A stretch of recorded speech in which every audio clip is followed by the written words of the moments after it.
Hello, my name is Cody Costenbader, and this is the 28th lecture assignment for class Internet Cultures Politics for summer 2019. So, I'm making the 10 to 15 minute lecture video extra credit for I'm going to be covering online dating and teaching about that and kind of going off that and kind of trying to make a lecture much as professor did and kind of teach everyone something that is interesting and how I think it relates to the culture and the internet and progression through time.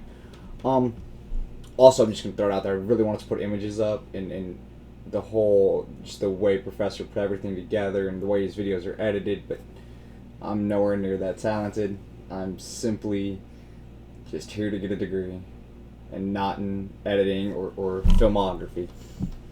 But anyways, so I think the most important thing about dating online is understanding why it is so important and why it has taken off the way it has and has become such a prolific thing in our environment and in our culture.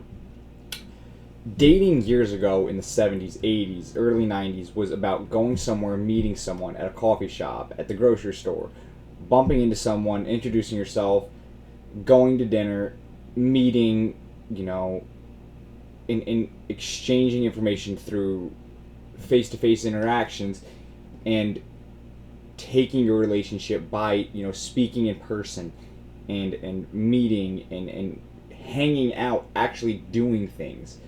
Whereas in our generation, and to back it up a little bit, is back in the day it was more of getting to know someone and finding out who you want to be with.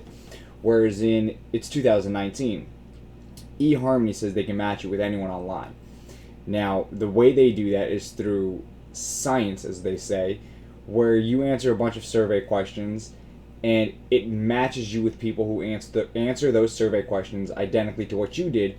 Therefore, they scientifically see you as compatible because you agree on so many different things that more than likely you're going to get along on at least a certain aspect of life. So the site delivers match suggestions to your inbox every day, and that's from eHarmony. I'm reading eHarmony's thing right now, and it's simply putting out that so many people, and it'll tell you, I guess, so I'm not on eHarmony or anything like that, but I can read the website and see, and it says 99%, match emotional intensity, 97, 92% physical intimacy.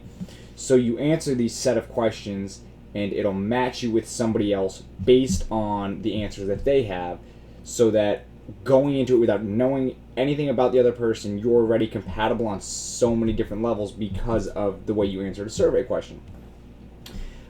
While I think that takes out a big part of what a relationship is getting to know each other, it also speeds up the process and matches you with somebody who right away you're compatible with on a certain level. And that's just eHarmony. That's just one of the websites. You have Farmers Only, JDate for Jewish dating, Black People Only, or BlackPeopleMeet.com, Tinder, Bumble, Grindr. I mean, there's literally a website for what you're looking for. If you want to meet a Jewish person, it's JDate. If you want to meet a farmer, it's Farmers Only. If you're homosexual, you're on Grindr to meet other men. The way the dating pool is set up now online and being able to use the internet takes out the challenges of dating and makes dating so much more easier. Now, you have your website, and it's interesting because you have your websites like eHarmony that are looking for a relationship. You have your websites that are looking like Tinder that you're just looking for hookups. And reading scholarly issues, and I'll pull up this one real quick. So pulling up from ScienceAlert.com, where they talk about the first website, Match.com, which started in the 1990s, in the mid-1990s. Today, there is such a wide variety of sites and apps to suit your taste, lifestyle, sexualities, budget, from Tinder and Bubble for a quick swipe like to OkCupid and eHarmony for those who want their wit to show with their words.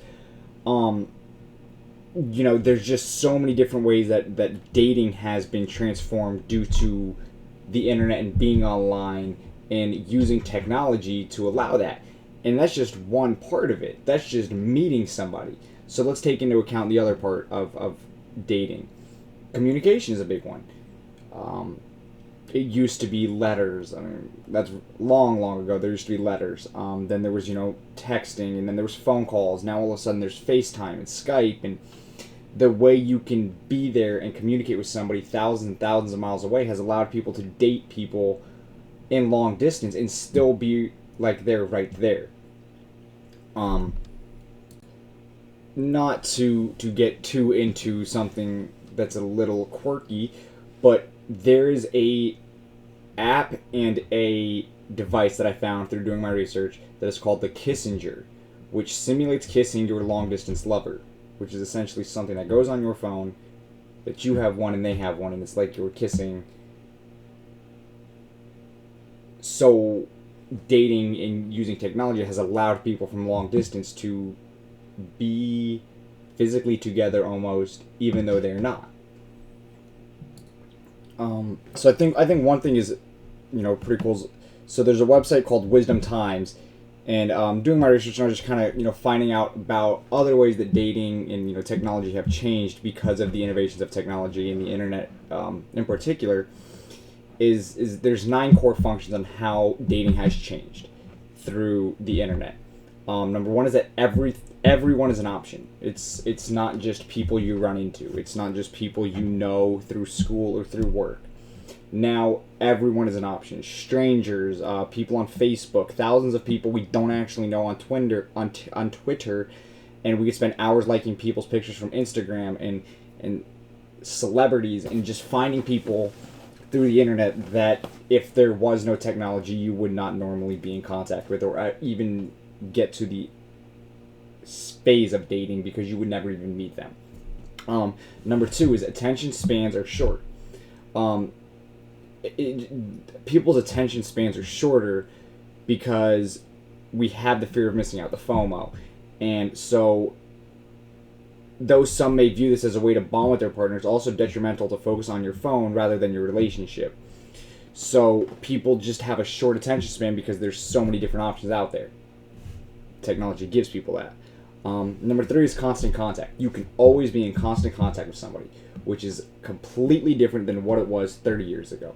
Now you can text, talk, Skype, FaceTime, and then still be there in person. So you could be with somebody emotionally and almost physically 24/7.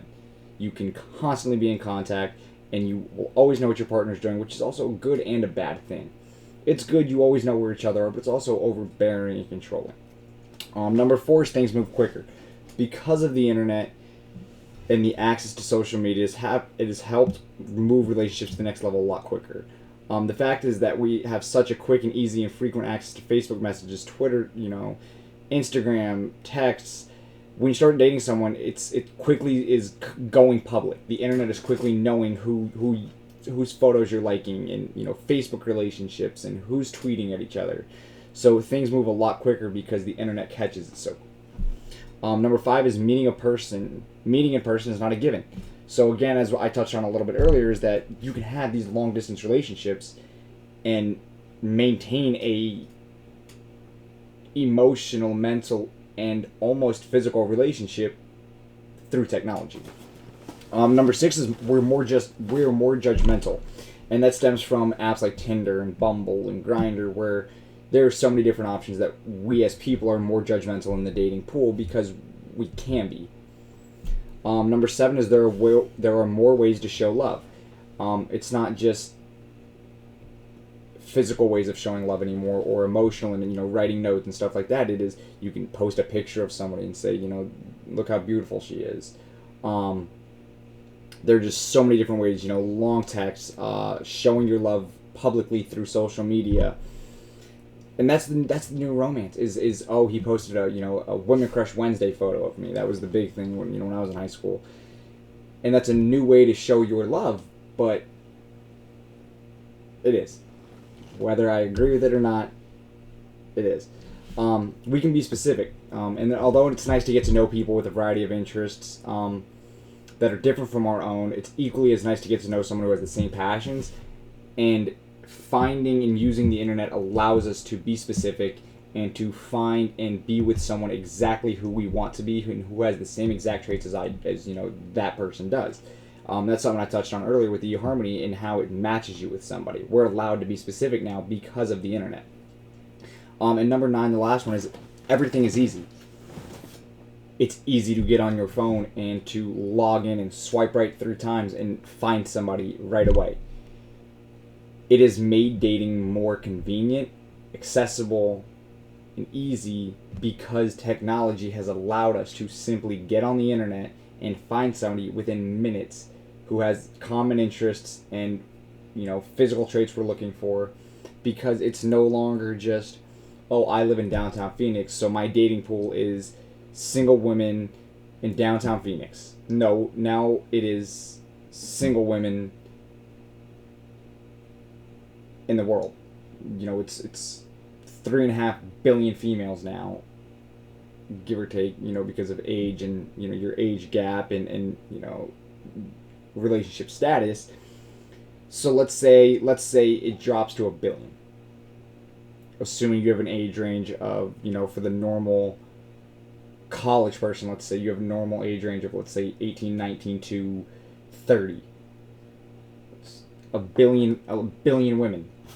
So it's no longer just a couple thousand that go to your college or you've known through life. Now it's 1 billion. Overall, just technology has made dating so much easier and has progressed the way we look at it. But in all actuality, is that a good thing? Or are we shying away from what made dating in relationships a certain special that there was? It is no longer about love. It's about convenience and ease. Thank you so much. My name is Cody Costenbader.